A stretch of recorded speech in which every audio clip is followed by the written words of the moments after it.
Pessoal, boa tarde. Bem-vindos a mais um seminário do Programa de Pós-Graduação em Computação Aplicada do Instituto Nacional de Pesquisas Espaciais. Nosso convidado de hoje é o Dr. Fábio Miranda, da Universidade de Illinois, de Chicago, que vai apresentar um seminário sobre Interactive Urban Visual Analysis at Scale, From Data to Actionable Insights. Nessa palestra, o Dr. Miranda vai apresentar as contribuições mais recentes no campo de análise visual interativa e exploração de grandes volumes de dados motivados por tópicos como justiça ambiental, ruído urbano, caracterização de vizinhança, acessibilidade e análise de dados em 3D, de dados urbanos em 3D.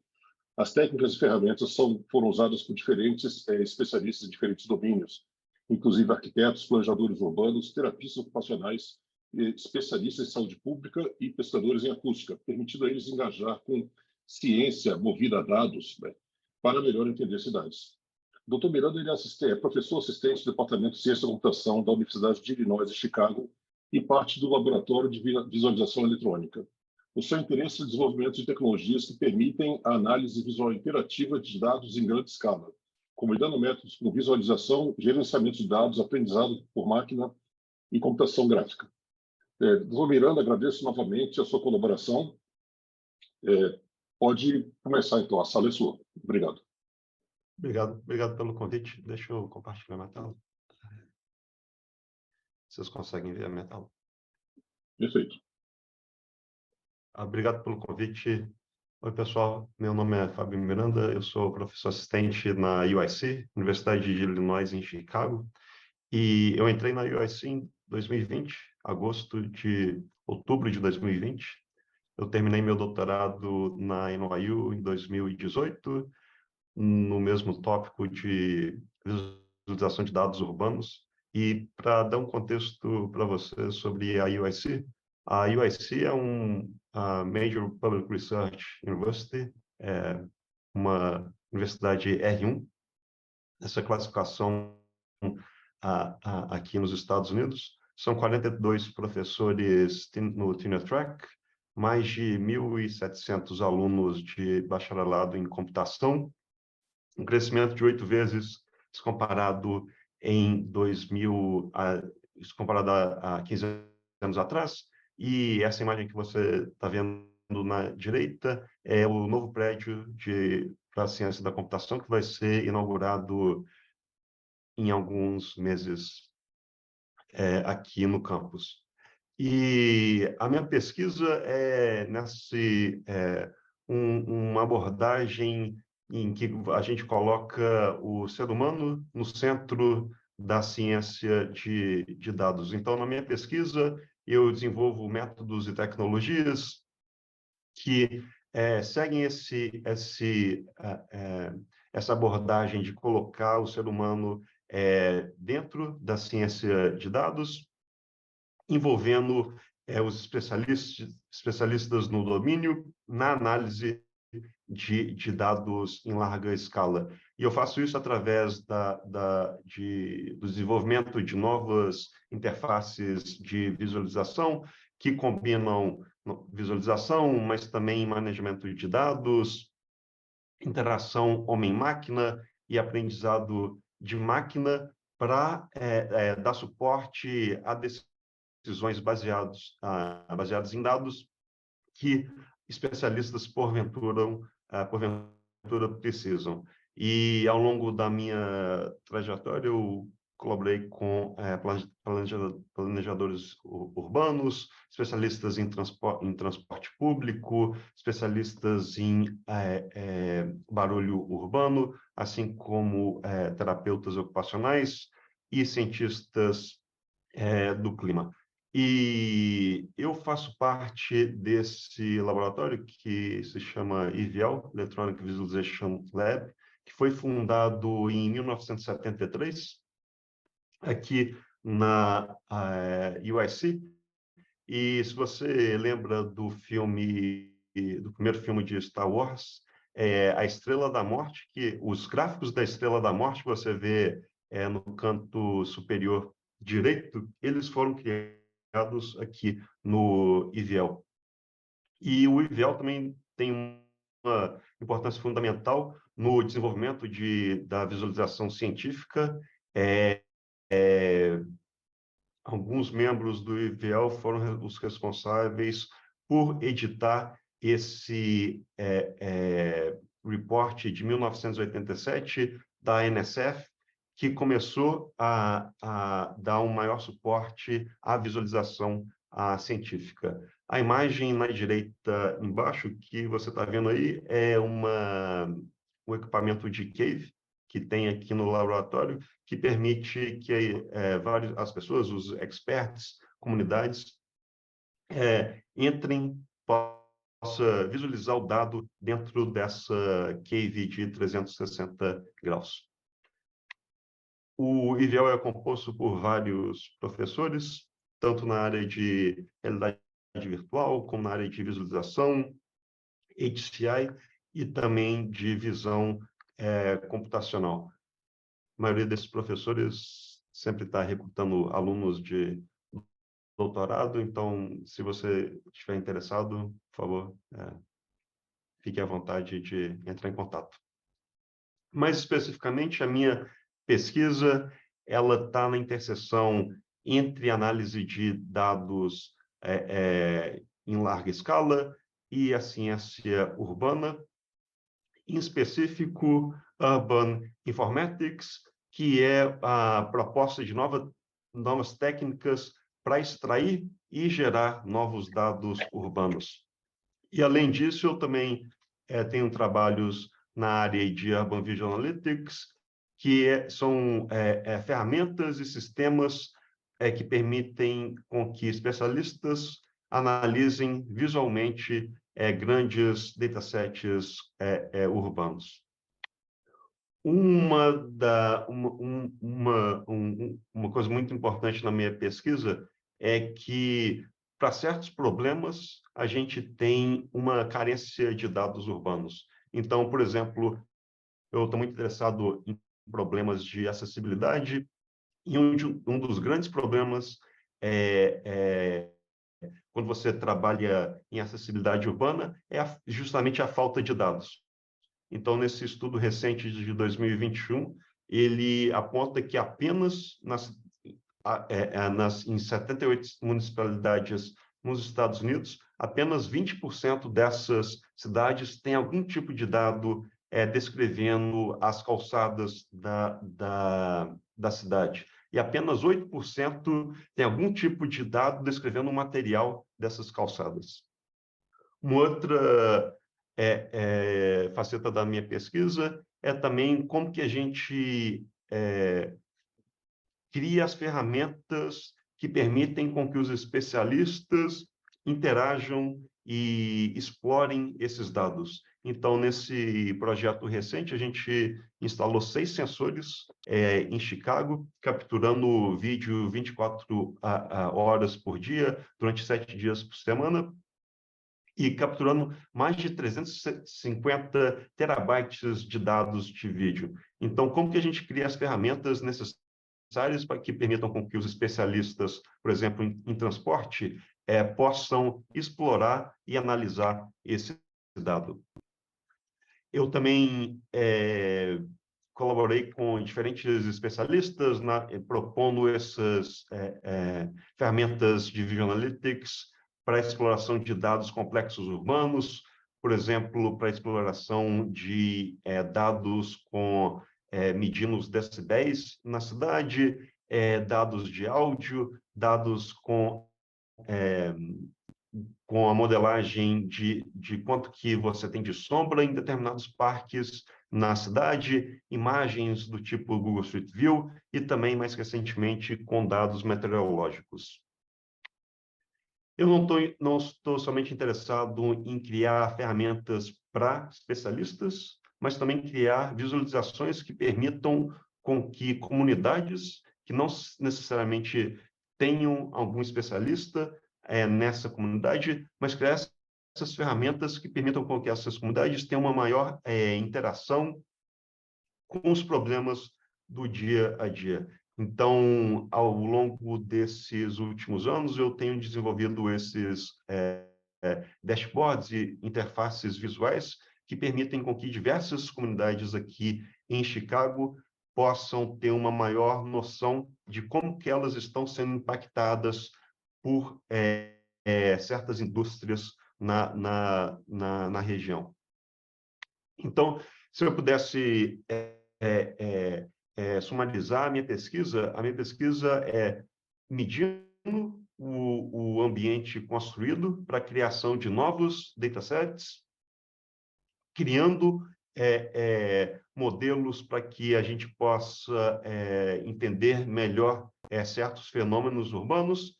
Então, depois disso, aproveitando esses modelos e esses dados e criando as ferramentas visuais, tanto para comunidades quanto para especialistas. Para fazer isso, eu uso diversos dados, como, por exemplo, dados 1D, extraídos de sensores instalados na cidade, como dados 2D, como, por exemplo, extraídos de sensores instalados em táxis, ou dados de social media, como, mais recentemente, dados 3D, que permitem com que você tenha uma visão diferente da cidade e que permite que você entenda outros tipos de problemas que afetam as cidades, e também, mais recentemente, usando imagens que dão uma outra visão do que está acontecendo nas cidades. E eu uso todos esses dados, interajo com diversos especialistas, com diversos usuários, desde pesquisadores, como practitioners e também com comunidades. E nessa interação, eu abordo diversos problemas, desde, como eu disse, acessibilidade urbana, como poluição, tanto poluição sonora como poluição poluição do ar, e também o acesso à luz solar e o impacto da mudança climática em certas comunidades. Então, nos próximos minutos, eu vou realçar alguma desses trabalhos de pesquisa em alguma dessas áreas específicas. Então, um dos primeiros trabalhos que eu vou falar a gente estava interessado em justamente medir o ambiente urbano e criar novos datasets que permitam com que especialistas tenham uma visão diferente uma visão mais detalhada sobre o ambiente urbano. E nesse caso específico, a gente estava sendo motivado por esse problema de acessibilidade urbana. Os estados das calçadas, dos passeios, impacta diretamente questões de acessibilidade, e todas essas questões de acessibilidade urbana estão recebendo uma atenção muito grande nos últimos anos. Mas, como eu disse anteriormente, a gente tem uma falta de dados sobre o ambiente urbano, descrevendo o estado e a localização dessas calçadas. Então, por exemplo, um ponto que é bem importante para os especialistas é a localização das calçadas, não só das calçadas, mas também dos cruzamentos. Então, um trabalho recente que a gente publicou foi um modelo de visão computacional que usa dados de satélite justamente para identificação não das ruas, mas a identificação das calçadas e os cruzamentos entre essas calçadas. Um outro fator que eu também estou muito interessado é essa questão de o quão confiável são os dados urbanos. Então, uma fonte de dado que é muito usada em estudos de acessibilidade é o OpenStreetMap. E um estudo recente que a gente fez foi comparar o OpenStreetMap, que é um dado que qualquer pessoa pode inserir novos dados no OpenStreetMap, a gente comparou esse dado do OpenStreetMap com os dados de Ground Truth. E o que a gente descobriu foi que em algumas cidades, por exemplo, Chicago, Seattle e Nova York, o que a gente tem é não só uma distribuição desigual das calçadas, dos dados das calçadas, como uma baixa confiabilidade em relação a esses dados. Então, não é só um problema de falta de dado, mas também é um problema de o dado que existe no OpenStreetMap não é confiável. E um desses dados que a gente estava muito interessado é justamente a questão do material da calçada. Qual o material de qual material a calçada é feita? E o que a gente percebeu nesse estudo foi que, por exemplo, em Chicago, menos de 10% dos dados de calçada do OpenStreetMap você tem um atributo descrevendo o material daquela calçada.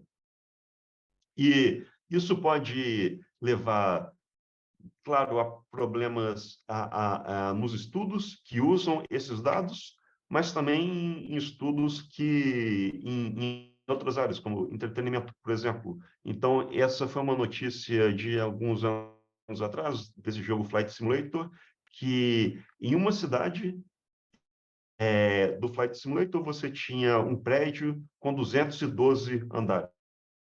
Então, claramente, uma pessoa editou, por qualquer motivo, o dado do OpenStreetMap, editou errado, e o resultado que a gente tem é um prédio de 212 andares.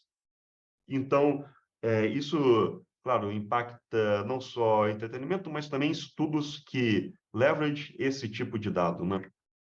Então, nesse estudo recente, o que a gente fez foi não somente mapear o coverage de dados do OpenStreetMap, mas também a confiabilidade desse dado. E, de novo, o que a gente percebeu foi que há uma baixa confiabilidade do dado do OpenStreetMap.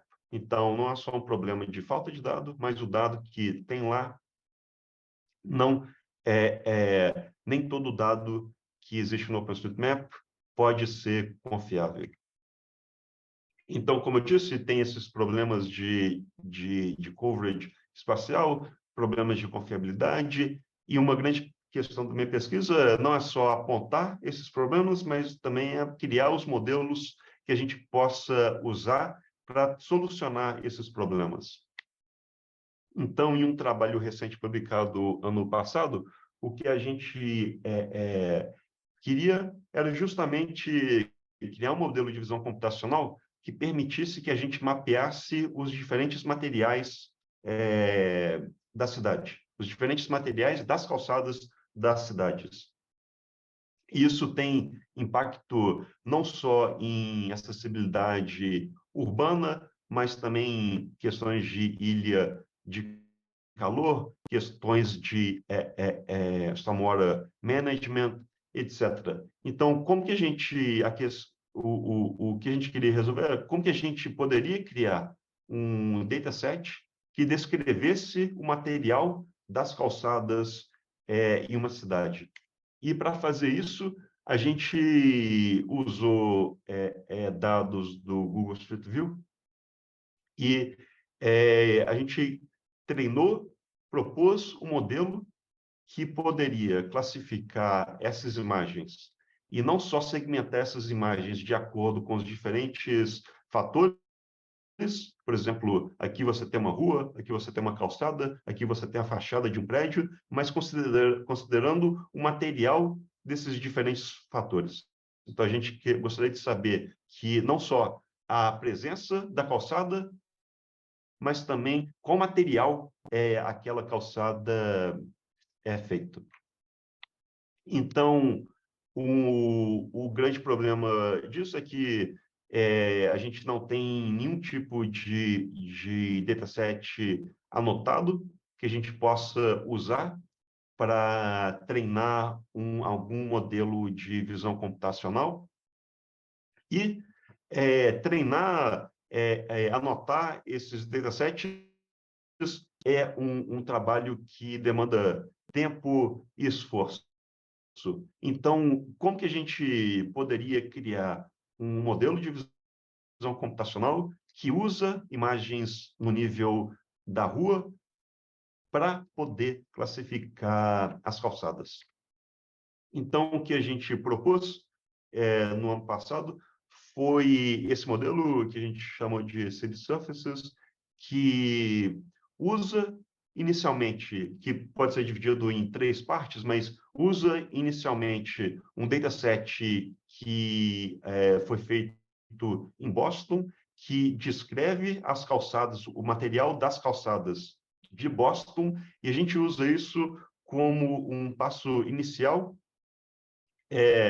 que consegue classificar calçadas em 5 diferentes materiais, mas depois disso a gente vai refinando esse modelo com mais dados de diferentes cidades, até que a gente pode classificar em cada calçada de acordo com 7 materiais diferentes. Então, em cada um desses passos, desse framework que a gente propôs, chamado City Surfaces, em cada um desses passos, a gente acrescenta mais materiais e vai refinando esse modelo a ponto que a gente pode finalmente classificar cada imagem no nível da rua em as calçadas dessas imagens em 7 diferentes tipos de materiais. Aqui é só um resultado um resultado disso. Então, por exemplo, na esquerda a gente tem a imagem do Google Street View, no meio a gente tem o Ground Truth, e na direita a gente tem os diferentes passos até esse modelo converger. Então, no passo 5, a gente pode ver que esse modelo consegue classificar, não só segmentar não só a rua e a calçada, mas também distinguir os diferentes tipos de materiais daquela calçada. Aqui são mais alguns exemplos desse modelo. Então, nessas várias imagens, o que a gente consegue perceber é a distinção dos diferentes elementos, dos diferentes materiais que compõem essas calçadas. Então, a gente pode classificar uma calçada em granito, concreto, tijolos, etc., 7 diferentes categorias, e tudo isso só precisando de ter uma imagem como input desse modelo. Mais interessante que isso são esses mapas que a gente consegue criar. Então, o que a gente está vendo aqui nessas 3 imagens são a distribuição dos diferentes materiais das calçadas em 3 diferentes cidades: Chicago, Washington e Nova York. Então, a gente consegue classificar essas calçadas sem precisar de qualquer tipo de intervenção humana, sem precisar pedir com que as pessoas classifiquem as calçadas de uma forma completamente automática. E o mais interessante disso são as diferentes aplicações desse modelo e desse dado. Então, a gente está usando esse modelo para criar inventórios de calçadas em diferentes cidades, criar aplicativos para facilitar a locomoção de diferentes pessoas e aumentar a acessibilidade urbana, usando esses dados também para informar programas que previnem quedas nas calçadas e também, como disse anteriormente, para o management de water runoff em diferentes cidades. Então, essa foi a primeira parte. Eu gostaria de falar um outro aspecto da minha pesquisa, que é modelando diferentes fenômenos urbanos, né? Um desses fenômenos que eu estou bastante interessado é a questão de sombras em espaços públicos. Então, a gente tem um crescimento vertiginoso do número de prédios altos em diferentes cidades. A construção desses prédios cria uma disputa entre as comunidades e os desenvolvedores, os construtores desses prédios. As comunidades, elas querem minimizar o tanto de sombra que vai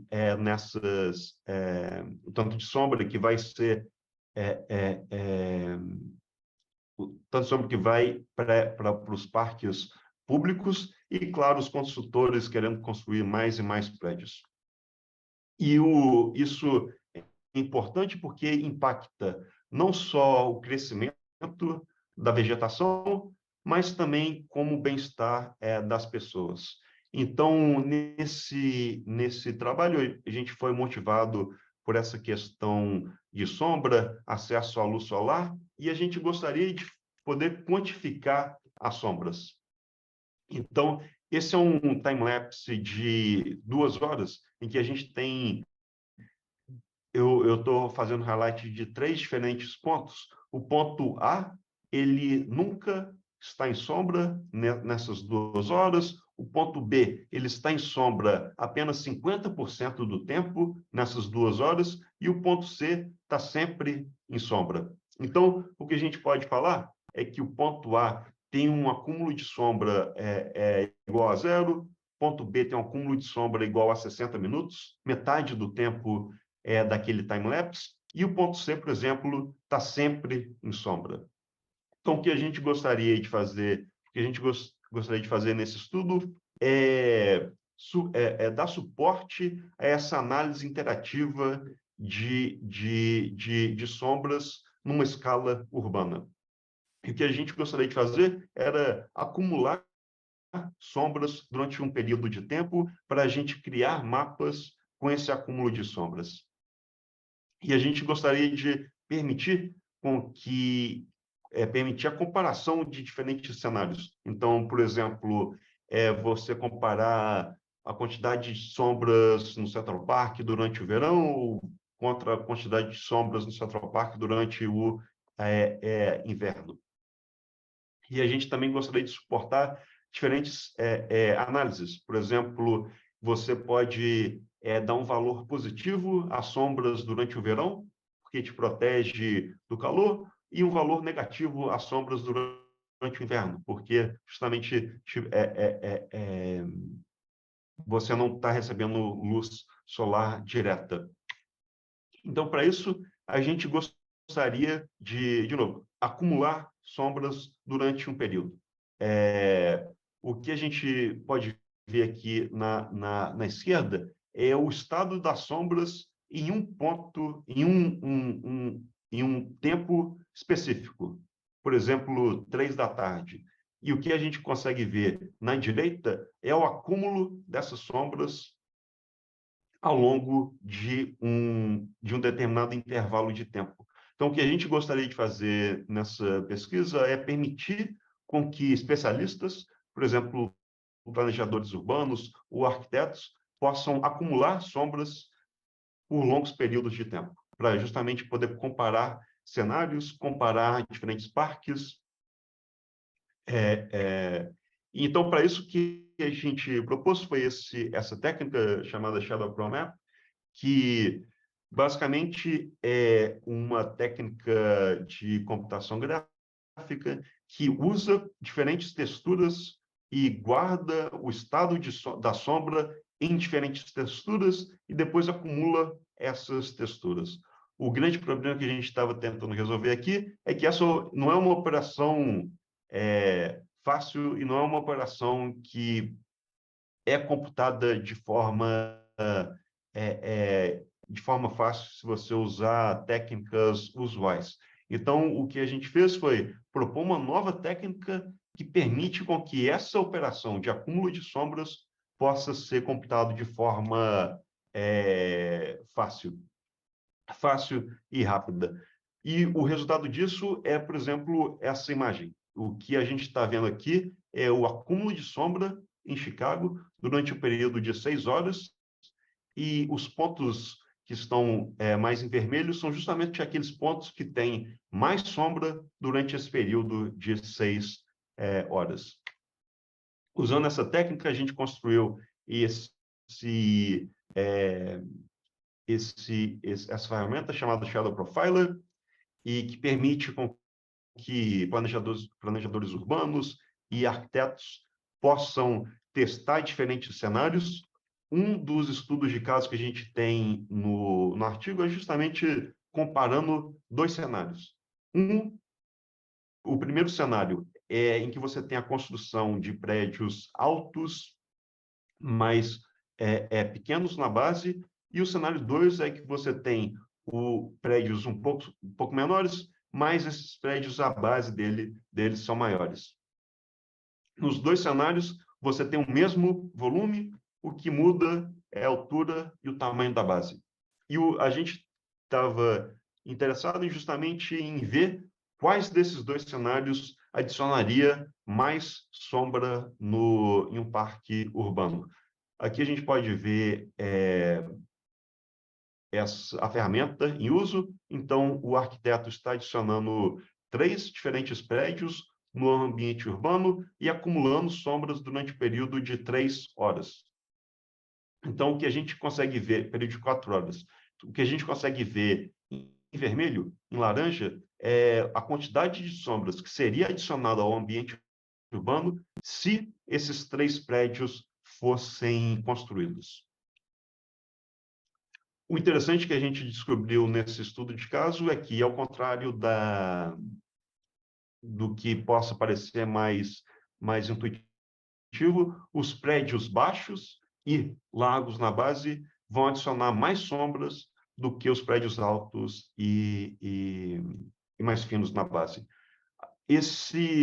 A gente disponibilizou esse dado para o New York Times, que construiu esse aplicativo na web, que permite com que qualquer pessoa possa interagir com o dado que a gente gerou e ver quanto de sombra vai ter no ambiente urbano durante as 4 estações.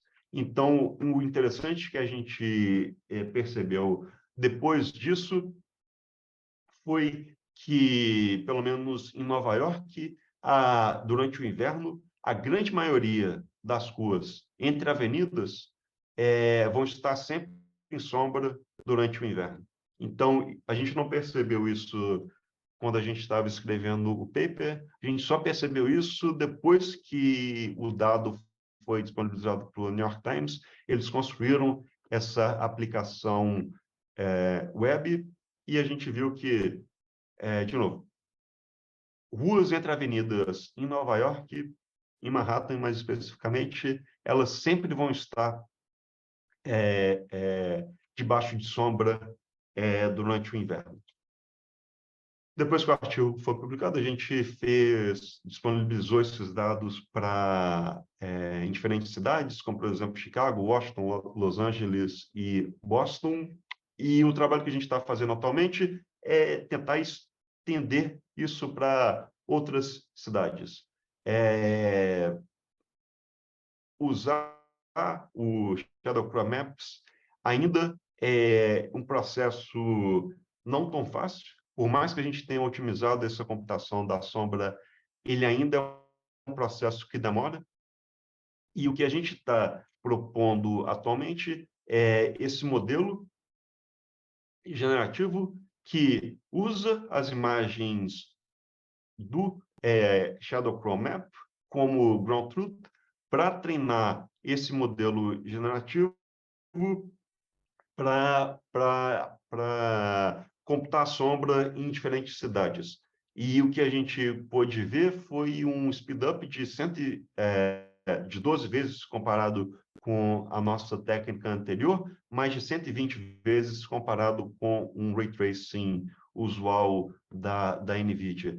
E mesmo tendo esse speed-up de 12 vezes, 120 vezes, a gente tem um erro muito baixo, de apenas 0,1.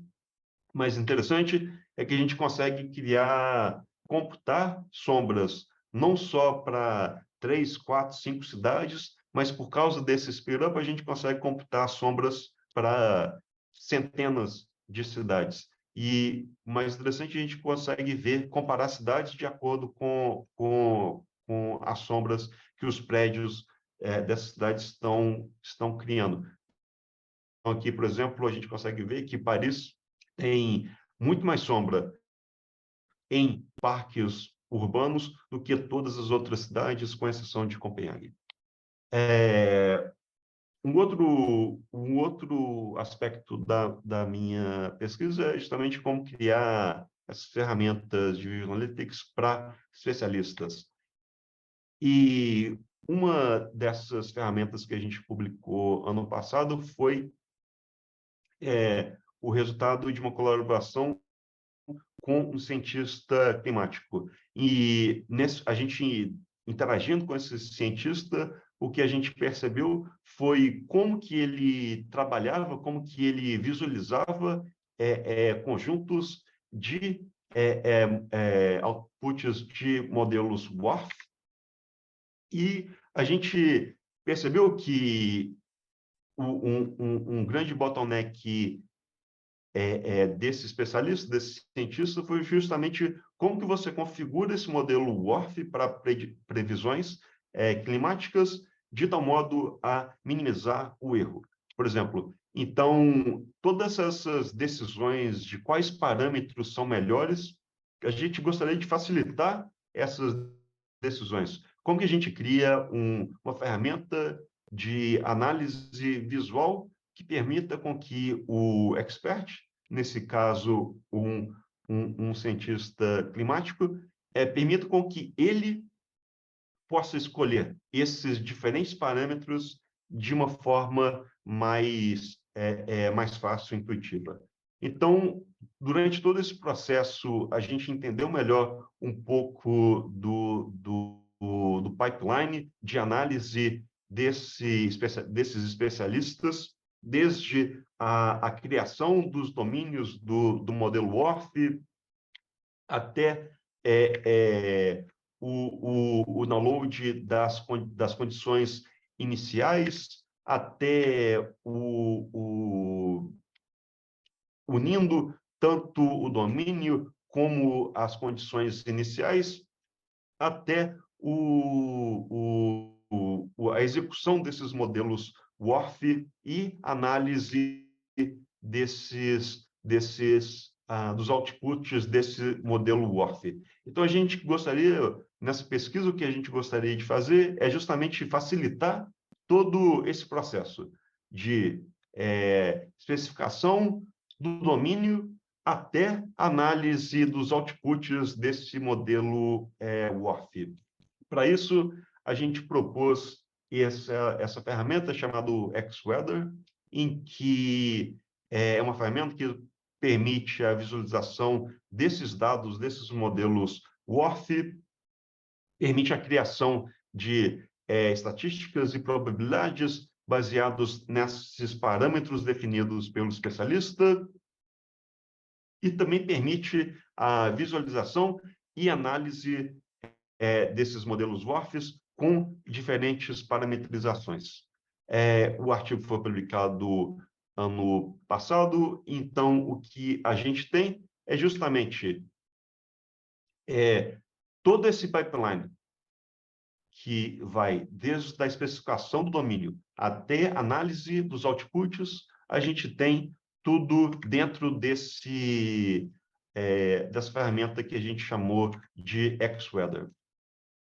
Então, como eu disse, o Xweather não é só não permite, não faz disponível para o especialista, não tem somente uma interface visual, mas é todo o pipeline, todo que envolve desde você rodar esses modelos WRF, como que você faz o data management dos outputs desses modelos até justamente análise visual, tanto a análise visual das distribuições espaciais como temporais.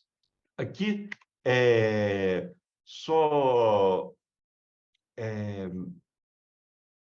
mencionou algumas dessas ferramentas que o Xweather deixa disponível para os especialistas. Então, como eu disse, não tem somente a definição do domínio, não tem somente análises individuais, agregações e análise desses conjuntos WRF, mas tem também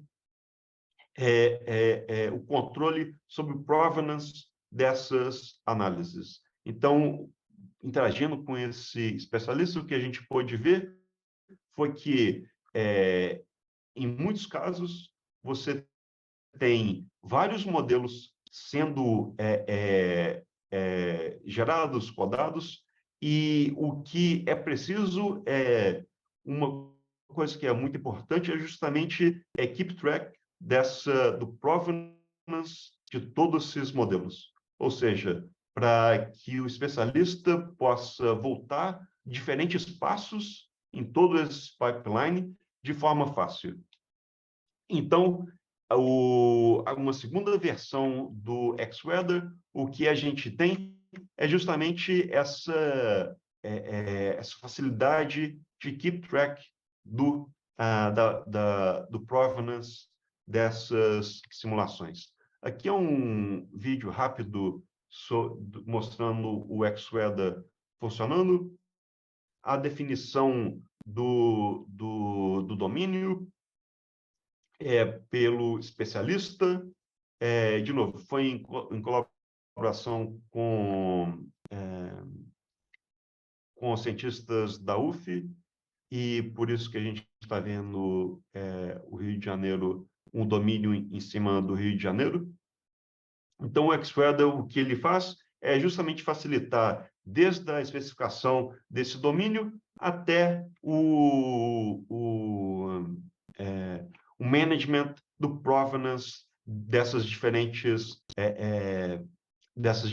rodadas do modelo WRF. Então, o que a gente pode ver aqui, cada círculo que a gente tem na esquerda é justamente o output de uma rodada de um modelo WRF. E o que o Xweather permite, ou a nova versão do Xweather permite, é justamente o especialista não somente analisar o output de um modelo WRF isoladamente, mas permitir com que ele keep track do provenance dessas diferentes rodadas do modelo WRF. Aqui é somente um outro exemplo do Xweather. E, para terminar, o que eu gostaria de falar rapidamente, um outro aspecto da minha pesquisa é justamente como que a gente captura como especialistas estão analisando o dado. E nesse caso, eu sou bastante interessado nesse aspecto 3D das cidades, e um trabalho recente que a gente publicou esse ano foi como que a gente pode medir como que esses diferentes especialistas, planejadores urbanos, arquitetos, cientistas de dados, estão analisando esses dados que são inerentemente 3D no ambiente urbano. Então, como eu disse, motivado por essa constante disponibilidade de dados 3D urbano, a gente viu que existe um gap na falta de estudos avaliando como diferentes usuários analisam esses tipos de dado. Então, a grande pergunta que a gente gostaria de responder, né, que a gente tentou responder na nossa pesquisa, foi como que a gente,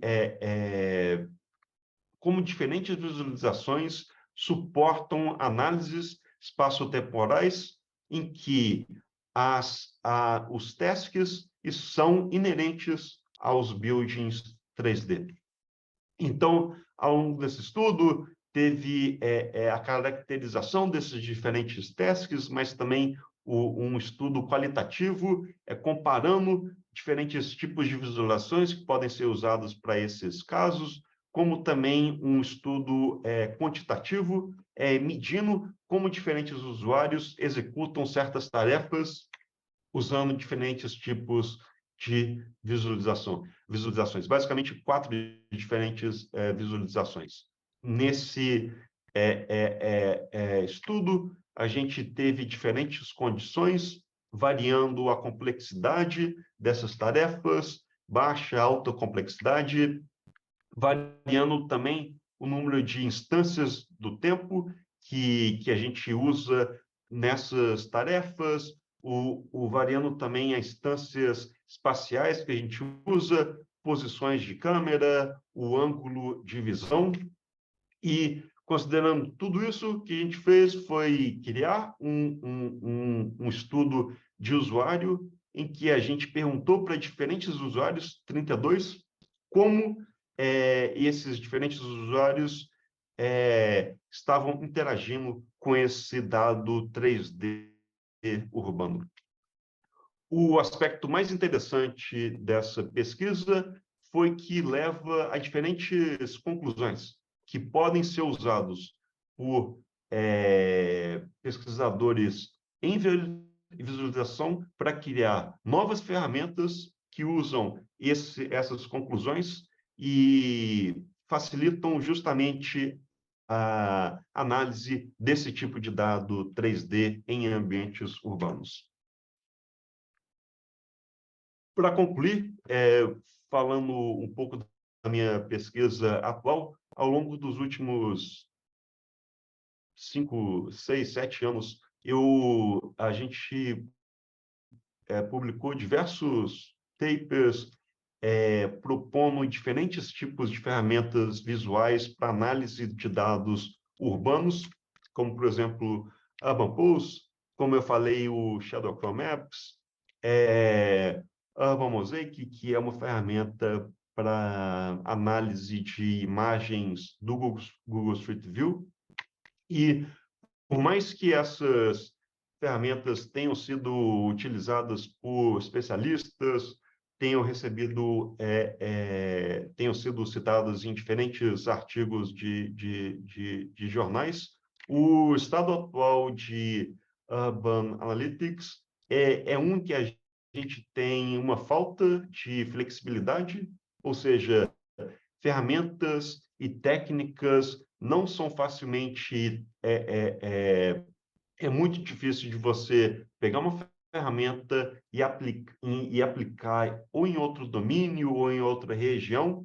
A gente tem uma falta de extensibilidade também, então é muito difícil você pegar uma ferramenta e adicionar novas funcionalidades naquela ferramenta. A gente tem um problema de falta de reproducibilidade, ou seja, é muito difícil você reproduzir certos estudos nesse ambiente urbano e a falta de escalabilidade. Então, várias dessas análises raramente elas são interativas, e se essas análises não são, se essas explorações não são interativas, isso dificulta a exploração, dificulta a criação de novas hipóteses.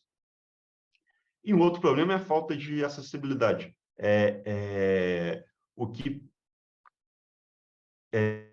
limita o poder que diferentes stakeholders têm em analisar dados urbanos em larga escala. Então, pergunta que a gente está querendo responder atualmente é como que a gente suporta Urban Analytics em diferentes domínios, através de diferentes usuários, de forma acessível, flexível, extensível, reproduzível e escalonável. E o que a gente está criando atualmente é esse framework, esse toolkit chamado UrbanTK, que é baseado nesse conceito de gramática.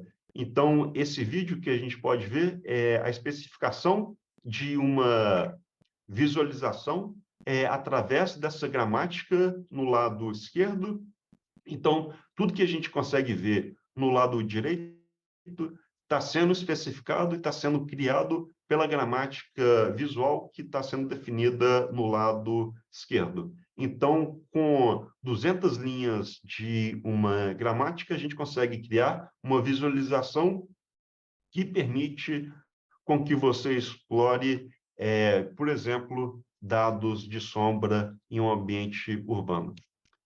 Essa ferramenta ela não só permite, não tem só esse componente visual, mas tem também tem um componente de manejamento de dados. Então, várias desses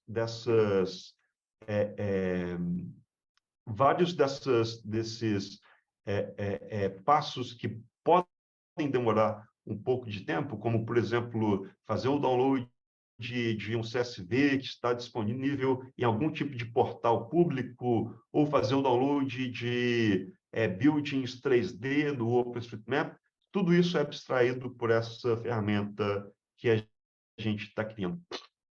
E uma outra coisa interessante é que depois que você faz o download do dado usando essa ferramenta, depois que você cria as suas visualizações, você consegue transferir essas visualizações, transferir esse dado de maneira muito fácil para um outro pesquisador ou para uma outra pessoa poder reproduzir as suas análises. A gente está usando essa ferramenta para diferentes estudos, por exemplo, para comparação de acesso de luz solar em diferentes cidades. O que a gente pode ver aí nessa imagem é a gente criando uma visualização com a rede de ruas em uma cidade na Itália e um plot para acompanhar essa visualização. E toda essa infraestrutura está sendo descrita por 10, 15 linhas, né, usando essa gramática que a gente está propondo. A gente consegue fazer isso não só para esse layer de ruas, mas também para layers de prédios, mas layers mais complexas. Então, por exemplo, o que a gente consegue ver agora é um estudo de sombra do quanto de sombra está sendo adicionado em um determinado ponto da cidade se esses dois prédios fossem adicionados à cidade. De novo, toda essa análise, toda essa visualização está sendo criada com 10, 15 linhas que a gente pode ver na esquerda. Concluindo, então, a minha pesquisa propõe estudos para um entendimento melhor de como diferentes pessoas visualizam dados. Essas pessoas podem ser especialistas urbanos, mas também comunidades. Então, um outro aspecto da minha pesquisa é esses estudos qualitativos envolvendo comunidades aqui em Chicago, entendendo melhor como que essas pessoas dessas comunidades elas interagem com diferentes dados urbanos. E também a criação de novas técnicas e ferramentas para análise de dados no domínio urbano. Aqui, por exemplo, uma nova ferramenta para exploração de luz no ambiente urbano e, como eu disse, a visualização do Xweather para análise de modelos WRF. Obrigado a todos os meus colaboradores e obrigado. Muito obrigado, Fábio. Eu queria passar a palavra agora aos alunos, docentes que estão aqui na audiência. Quem quiser fazer uma pergunta, eu preferia que fizesse a pergunta diretamente, ligasse o microfone, a câmera e fizesse a pergunta. Eu vi que tem aqui no chat já o Matheus. Matheus, se estiver online, por favor. Olá, boa tarde a todos. Boa tarde, Fábio. Tudo bem? Bom te ver novamente. Tudo jóia, Eu tudo tenho bem? duas perguntas. Na verdade, antes de fazer as perguntas, eu gostaria de parabenizar você pelo trabalho que você e sua equipe têm feito, né? Em termos de mapeamento, e sobretudo do ponto de vista de mostrar acessibilidade nas cidades para as pessoas que têm deficiência, algum tipo de deficiência. Eu tenho três perguntas que vão sobre os dois primeiros projetos, que foi sobre eh, a geração de mapas 3D de sombras nas cidades. E eu vou fazer perguntas sobre o dataset. Como foi feita a criação de ambos os datasets, imagens e mastros de referência? Elas também estão disponíveis gratuitamente? É, o... Foram três diferentes passos. O passo inicial, o passo inicial é para o treinamento do modelo, o que a gente fez foi usar um dataset de Boston, que lá sim você tem as calçadas, a descrição dos materiais das calçadas. Então a gente usou isso para cada imagem. A gente fez o assignment de cada imagem a uma determinada calçada, usou esse dataset de Boston para saber qual o material da calçada e, a partir disso, a gente criou esse dado de treinamento. Mas o que a gente viu foi que seria impossível só usar esse dado de treinamento. Então, por isso que a gente teve essas diferentes iterações, em que a cada iteração a gente adicionava mais dado e a gente adicionava mais dado que a gente tinha o label e fazia através dessas iterações a gente melhorava a cada passo o modelo. Então foi assim que a gente fez o assignment de imagem para tipo de calçada, material da calçada. Para criar as máscaras, o que a gente fez foi usar um modelo já existente de visão computacional, que, dado uma imagem, ele consegue segmentar, consegue segmentar de acordo com certas classes, por exemplo, rua, calçada, fachada. O problema é que esses modelos eles não conseguem segmentar de acordo com o material. Então, a gente pegou esse modelo inicial para fazer a segmentação, criar a máscara de acordo com rua, calçada, e aí depois a gente adicionou mais dados a esses modelos para poder fazer a segmentação de acordo com rua, calçada e material da calçada. Desculpa, estava esperando que o processador acabou o som. A minha segunda pergunta é: que tipo de modelo vocês têm usado para fazer essas predições? Para diferenciar esses tipos de calçada nas cidades? Esse modelo, ele é um modelo para imagens 3D ou só para 2D ou vice-versa? 2D. 2D. Então, todos os modelos que eu falei na parte inicial são modelos que recebem como input imagens. Então, o input é uma imagem 2D, o output é a imagem 2D segmentada de acordo com o material da calçada. Muito bem. A minha terceira e última pergunta seria: você poderia falar sobre a técnica desenvolvida para quantificar as sombras, no que tange os É, desafios enfrentados ou no quais vocês estão enfrentando agora? sim, eu pulei esse slide, eu acho que eu tirei esse slide, mas o desafio principal naquele trabalho foi que o acúmulo de sombras é um processo que demora. Então, a gente fez uma comparação com técnicas usuais de computação gráfica e se a gente tivesse o mesmo período de acúmulo de sombras, por exemplo, eu acho que era acumular sombras durante todo o verão, né? Então, a gente quer criar um mapa em que cada valor desse mapa vai ser a quantidade de sombras durante todo o verão, do nascer até o pôr do sol. Se a gente usasse técnicas usuais, isso ia demorar 1 hora, 2 horas para ser computado, né? E você pode imaginar que, se você é um arquiteto ou um planejador urbano e que você está interessado em testar diferentes tipos de prédios, você não pode esperar 1 hora, 2 horas para o resultado da sua computação, porque isso vai limitar bastante o número de prédios que você consegue explorar, os desenhos que você consegue, os desenhos de prédio que você consegue explorar. Então, o desafio maior foi como que a gente minimiza esse tempo de forma com que a exploração desse dado, a exploração dessa condição de sombra, seja feita de forma mais rápida possível. Então, a gente conseguiu, através dessa técnica, passar de 2 horas para questões de meio segundo, 1 segundo.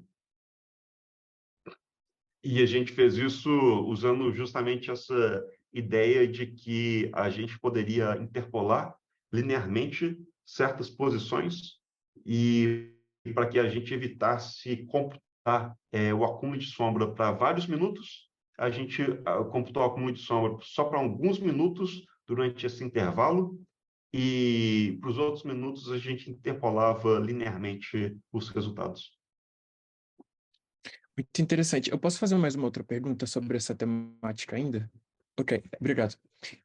Essa técnica poderia também ser utilizada para outros tipos de objeto, além de prédios? Por exemplo, florestas, mas com outro intuito? Yeah? Sim. Desde que a gente tenha um modelo, assim, a gente fez para prédios porque a gente tinha os dados dos prédios, mas poderia ser feito também para, considerando árvores, por exemplo. Então, aquela segunda imagem que acho que eu mostrei uma imagem, deixa eu só mostrar essa imagem aqui. Essa imagem que eu mostrei, por exemplo, essa daqui, o que a gente está vendo aqui a gente rodou 2 modelos. Um modelo em que a gente só considera os prédios e o outro modelo que a gente considera prédios e árvores para computar a sombra. E o que a gente consegue ver agora é a diferença de um e outro. Então, a gente consegue ver o impacto das árvores no acesso à luz solar numa cidade igual Milão, por exemplo. Vocês também conseguem estimar a temperatura? Por exemplo, locais que têm poucas árvores na região de cidades e saber onde tem áreas, tipo ilhas de calor, ilhas de temperaturas mais amenas, outras mais agradáveis por causa da vegetação ou com prédio ou sem prédio. Sim, não eu especificamente, mas eu estou trabalhando com um cientista climático que justamente está estudando isso, né? Como que você consegue fazer o downscale desses modelos de WRF, por exemplo, para que você tenha temperatura, umidade, precipitação, não no nível de 1 quilômetro por 1 quilômetro, mas no nível de rua, né? Então, você quer saber a temperatura média dessa rua em específico. Sim, então, é um trabalho atual também. Nossa, é muito legal o trabalho. Realmente, tem muitas aplicações. Também dá para, pelo visto, também dá para ser utilizado em outros tipos de aplicações semelhantes, claro. E algumas adaptações também, claro. Então, mais uma vez, parabéns, Salve, e obrigado pelo seu tempo e apresentar esse trabalho para a gente. Obrigado. Obrigado pelo espaço, pela pergunta. Obrigado, Matheus. Nós temos um comentário do Eduardo aqui dizendo que o trabalho é fantástico, abrangente, acessível, que a ciência está sendo útil e parabenizando pelo trabalho. Obrigado. Enquanto o pessoal pensa em outras perguntas, eu tenho duas curiosidades aqui. Aquela parte toda que você apresentou sobre o material da calçada. Pensando aqui na nossa realidade brasileira, o material da calçada, a qualidade e a manutenção dela muda de metro em metro. Então, calçada aqui é uma aventura. Mas mesmo nos Estados Unidos, eu lembro que algumas cidades que são mais assim, cidades grandes, por exemplo, toda a parte central de Washington, eles têm um padrão de calçada. O padrão, salvo engano, ele muda só no curve, na sarjeta, né? tem assim, os padrões ele muda um pouco quando você tem aqueles texturas do pessoal que tem dificuldade visual para andar acompanhando. Por que que é importante, eu vendo assim os exemplos que você mostrou do Google Street View, por que que é importante mapear em áreas que às vezes não tem muito pedestre, a qualidade e o material? Qualidade eu entendo, manutenção, por exemplo, mas o material, qual é a diferença de mapear o material? Toda essa linha de pesquisa, ela foi interessante porque ela começou nessa colaboração com essa terapeuta ocupacional, né? Então, a gente publicou um artigo em 2000. Bom, essa terapeuta ocupacional me mandou um e-mail falando que ela estava usando os dados da Sombra, e ela gostaria de continuar colaborando, etc. e tal. Aí ela mandou um e-mail para mim e a gente teve dois outros artigos só nesse trabalho com ela, e em uma dessas muitas reuniões que a gente teve com ela, ela falou que um dos aspectos que mais influencia essa questão da probabilidade com que uma pessoa caia na calçada é justamente o material da calçada. Então, alguns materiais, por exemplo, quando chove ou quando neva, eles são muito mais propensos a serem escorregadios do que outros materiais. Então, nessa colaboração com essa terapeuta ocupacional, o que a gente gostaria de fazer é criar esses mapas para que ela possa usar esses mapas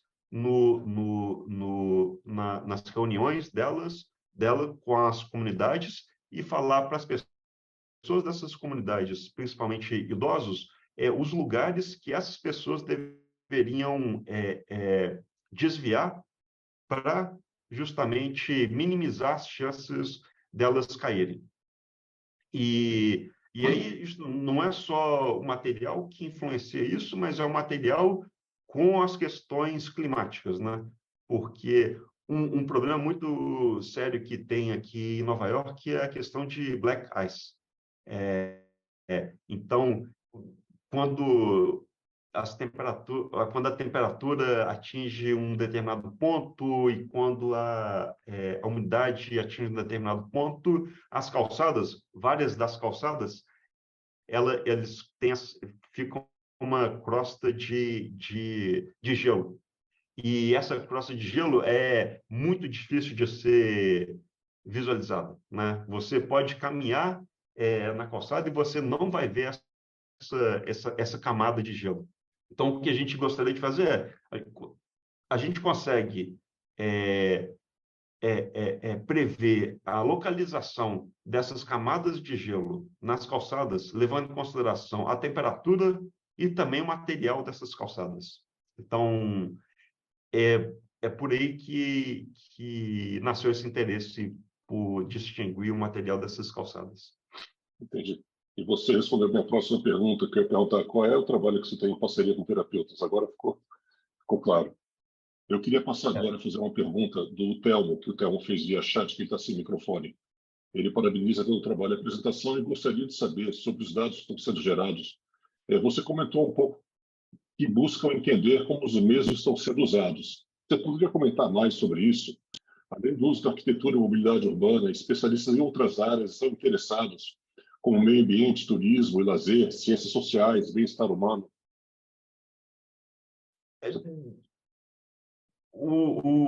A linha que conecta todas essas colaborações é justamente a criação dessas ferramentas, né?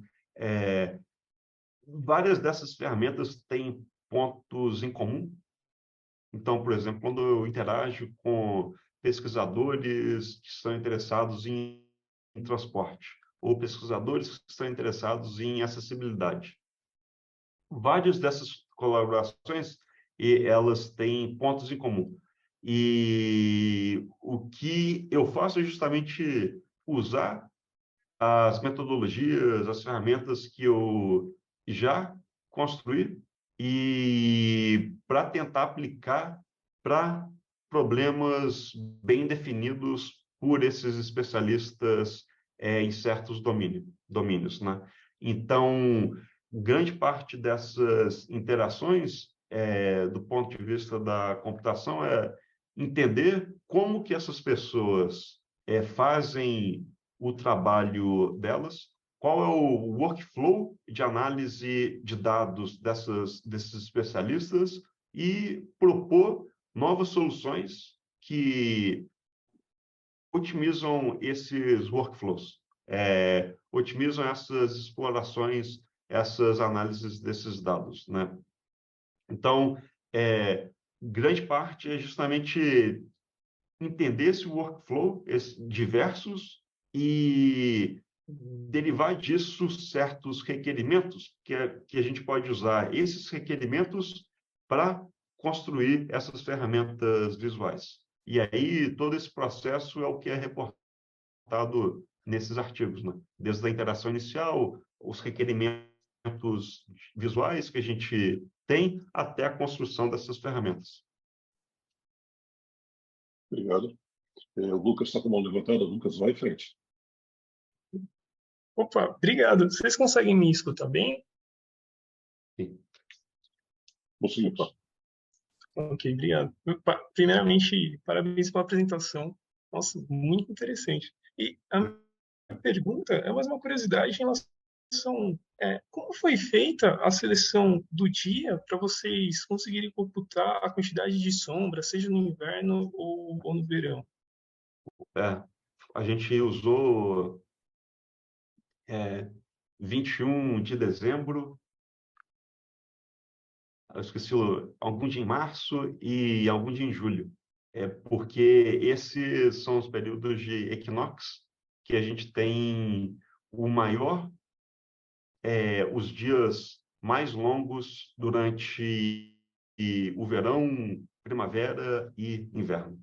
Então, foram assim que a gente escolheu esses dias. E só uma curiosidade, pode haver a possibilidade, mesmo dentro desses dias, que seriam, acho que, os dias mais representativos, né?